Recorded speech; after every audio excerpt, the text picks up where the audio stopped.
Исәнмесез, эфирда яңалыклар чыгарылышы, студияда Лилия Гатина алгатаба кайбер темалар турында кыскача. Шолда süt һәм süt ризыклары кыйммәтләнгән, моның сәбәбе нидә? Шолда җәяүле буран көтелә, ялларда шәһәрдә Салават кубогына узышлар узачак. Бәяләр үсә, Яршолда süt һәм süt ризыклары уртача 25%-ка кыйммәтләнде. Җитештерүчеләр моны продукцияның үз кыйммәте артуы һәм азык энергоресурсларга хаклар үсү белән аңлата.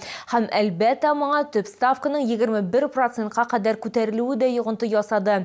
Бәяләр үзгәрешенә китергән башка факторлар да бар. Бу хакта алдагы минутларда сөйләрбез. Сатып алучылар белдергәнчә, азык-төлеккә бәяләр артып тора. Süt һәм süt продукциясе хаклары 2 атна чамасы элек кыйммәтләнгән. Бәяләр күтәрелгәндә аны күренеп тора, күтәрелсә дә кирәк бит. Арсы кирәк.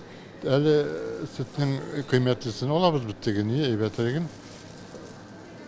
Күтәрелә, ничесен бер нәрсә эшләп булмый. Менә майда алдык, sütтә алдык, сметана, нәрсәсен әле бу. Творог та алдык. Пенсия алгач, Sütsiz, коймаксыз, майсыз торырга бик авыр пенсионерларга, бик күп арта бәяләре. Менә теге вакытта гына әле кайчан гына килеп киттек. Майлар 500 тора иде, хәзер уже 1000. 1000 бит, 1000 алдык, име? 1000 тора. Ул итләр кыйбатлана шул хәтле күп. Сатучылар да бәяләр үзгәрүен билгеләп үтә. Илгизә Шакирова 2024 елның майыннан эшли һәм ул инде берничә тапкыр азык-төлек хаклары кыйммәтләнүен хәтерли. Агымдагы сезонда süt ризыкларына хаклар үсү белән башланды ди ул. Sütler безнең артып тора, 10 сымнан 30 сымга хәтлем бәясе күтәрелде. Үзебез дә кайбер чакта саннар белән уже бутала башладык. 10, 30, 15 sütler, кефирлар, сметаналар, каймаклар күтәрелеп торалар. Сыр бәяләре бер атна элек кенә арткан. Сатучылар искәрткәнчә, җитештерүчеләр үзгәрешләр булачагы хакында алдан ук кисәткән. Адыгейскилар 7% каменде, Сулугуни, Качкавал, Адыгейский. Майлар менә 72,5-ны берничә төрле заводлар төшерделәр бәяне 15 сумга.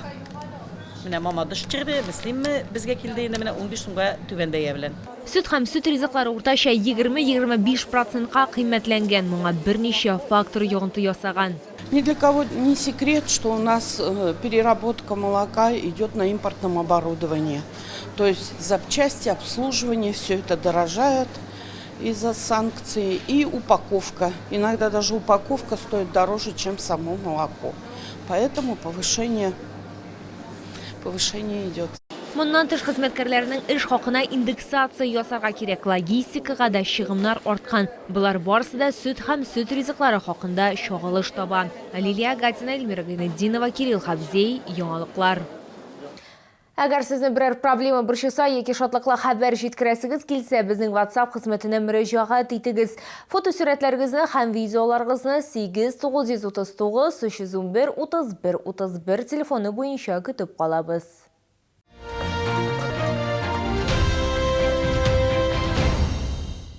Махсус хәрби операцияда үлгән хәрбинең малайына ярдәм иттеләр. 36-нчы Золотой ключик балалар бакчасында бәйге үтте. Чара 23 февраль Ватанны саклаучылар көне алдыннан оештырылды. Анда махсус операциядә катнашучылар һәм безнең төшерү төркемендә булды.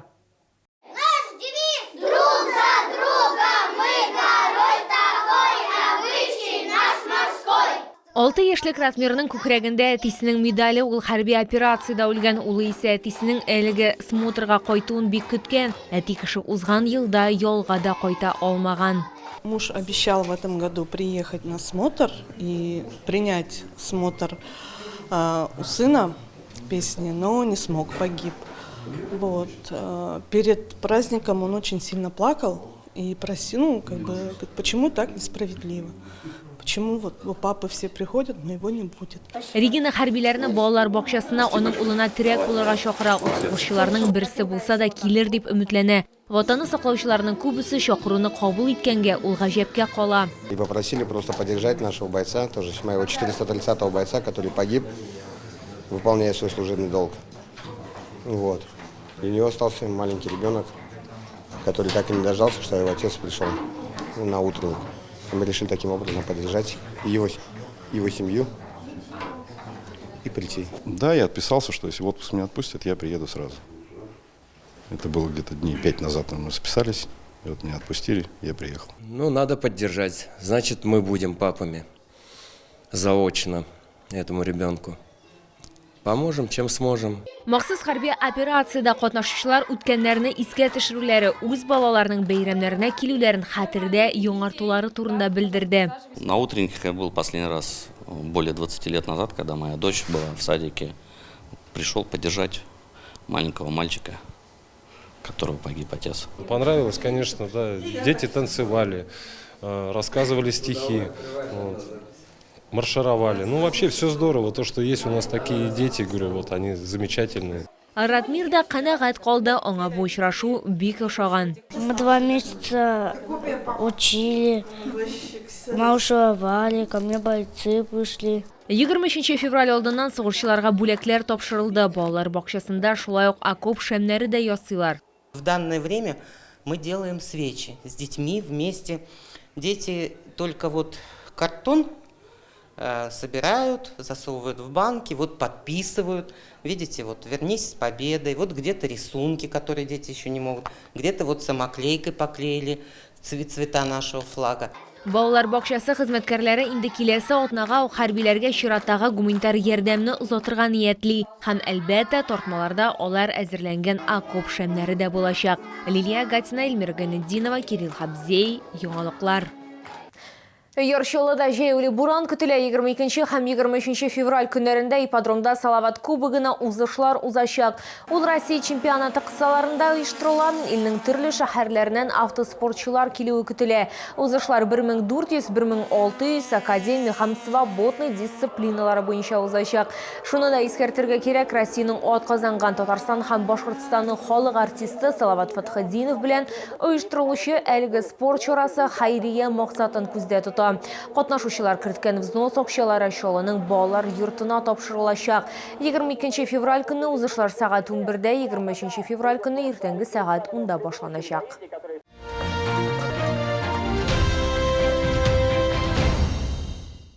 Иратның йөрәгенә юл, аш казаны аша дигән әйтем бар. Якыннарыгызны шатландырыр өчен сәбәп бар. 23 февраль якынлаша. Ашыгыз диңгез деликатесларын Green сәүдә үзәгендә беренче катта алырга була. Керү Автозавод проспекты ягыннан.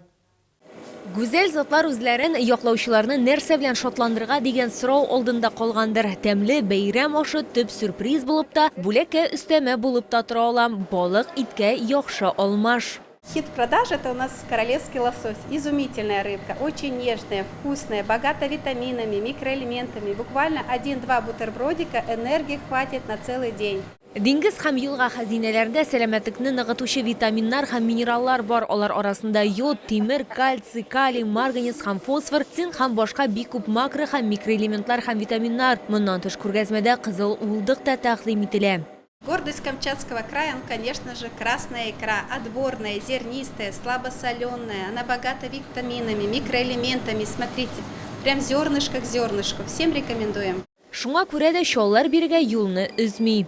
Берут чавычи, лосось даже вот это всегда. В общем-то, в нашем возрасте, конечно, лучше есть красную рыбу. У них все вкусное. Очень хорошо всегда обслуживают. Продукция не всегда свежая, качественная. Советуем всем брать. Я в основном чавычу беру. Очень вкусно, очень нравится. Икру не первый раз тоже берем. Практически постоянно, как они приезжают, постоянно берем. 22 февральга кадәр Камчатка балыгы һәм улдыгы алырга ашыгыз. Green сәүдә үзәге беренче кат керү Автозавод проспекты ягыннан.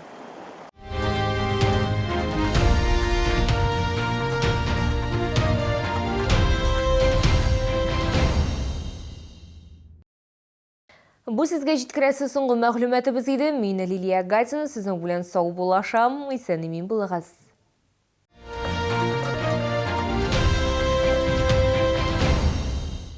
Отдых на Каме в любое время года, на природе, с полным комфортом. Уютные домики со всеми удобствами. Это глэмпинг, это Ижминводы. Татарстан, Менделеевский район, село Ижовка, санаторий Шифаласу, Ижминводы.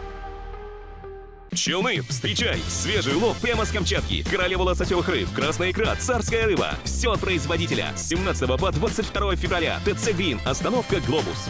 Аттестационный пункт «Надежность» – проверка качества материалов из сварки разрушающим и неразрушающим методами контроля, а также аттестация сварщиков и специалистов сварочного производства «Панакс». Телефон 70 76 20.